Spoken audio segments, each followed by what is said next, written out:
Les terres montagneuses sont souvent rudes et la présence humaine y est limitée.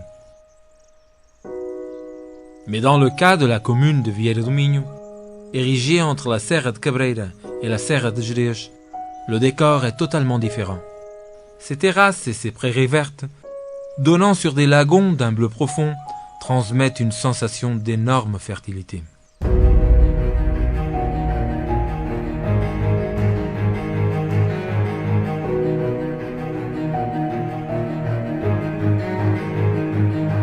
La frontière nord de la commune est formée par la vallée du Cávado, qui comporte 2 barrages, Caniçada et Salamonde, et propose des vues spectaculaires à la fois sur la commune elle-même et sur le parc national de Peneda Gerês.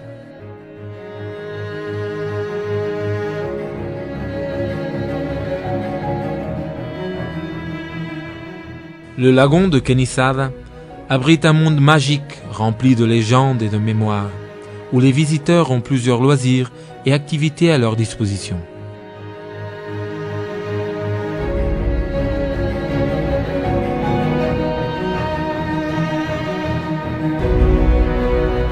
En amont, le lagon de Salamonde possède plusieurs affluents, y compris les eaux cristallines de la rivière Mao et les Fragas de Penamá, que la légende associe au pouvoir de guérir les maux des enfants.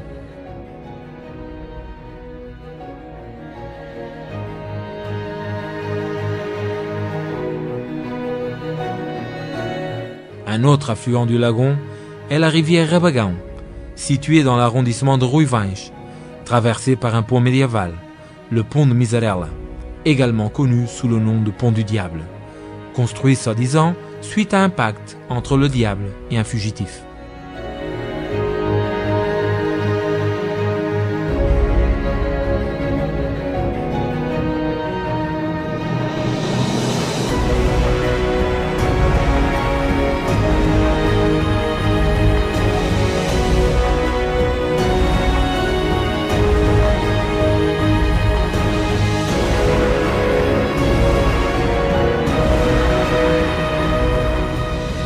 Cette commune, forte de ses croyances anciennes et de ses légendes, est également marquée par la foi, ce qui est attesté par la présence de plusieurs sanctuaires en plein maquis, comme Notre-Dame de Fé et Notre-Dame de Lapa, et la réalisation annuelle de fêtes religieuses et de pèlerinages.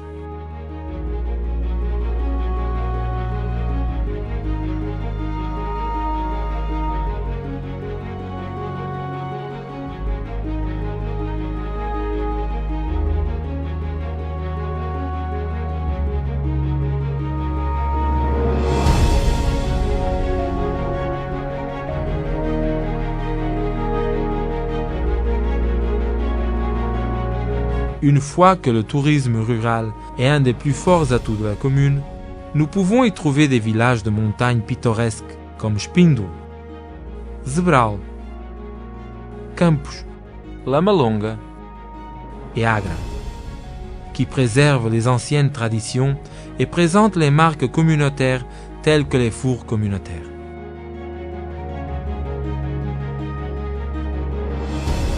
Un des points forts en ce qui concerne l'hébergement est le camping de Cabreira, une infrastructure municipale très fréquentée pendant l'été. Les connaissances locales ont également donné naissance à des saveurs inoubliables. Jambon, charcuterie, plats typiques comme les choux aux haricots, à des délicieux plats de veau et de cabri et à une grande variété d'appétissants desserts.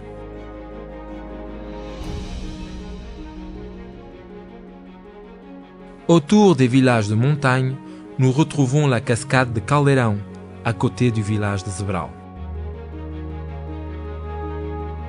En montant Serra da Caldeira, nous pouvons contempler des paysages extraordinaires avant d'arriver au sommet, le Talef, à 1262 mètres d'altitude.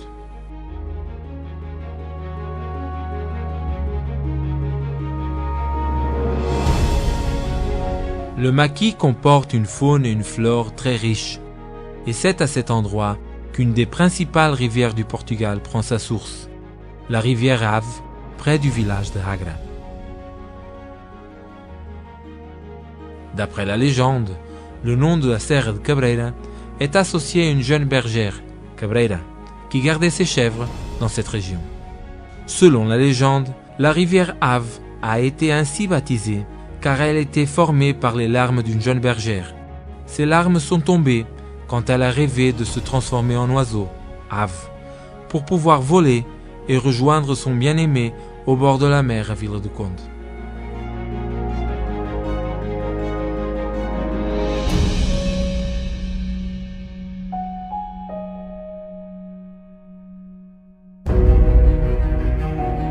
Un des premiers ponts à traverser la rivière Ave est le pont médiéval d'Agra. Ensuite, la rivière suit son cours jusqu'à Roças, la deuxième ville de la commune en termes de taille.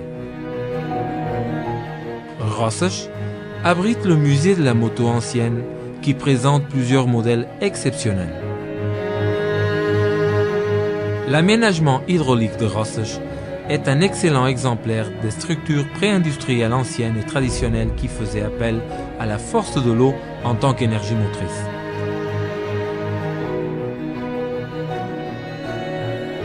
En descendant la rivière Ave, nous arrivons au lagon de Lermal, un des finalistes des 7 merveilles des plages du Portugal, dans la catégorie plage à lagon et lagune, permettant la pratique de plusieurs sports aquatique.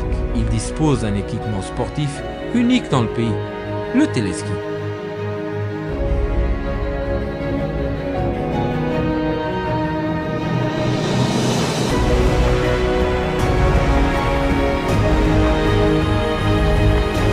Cachée au milieu des montagnes, la ville principale, Vieira do Minho, assume une grande importance depuis des siècles. Cette importance est mise en évidence par la fortification pré-romaine située à 2 km de la ville et datant de l'âge du fer.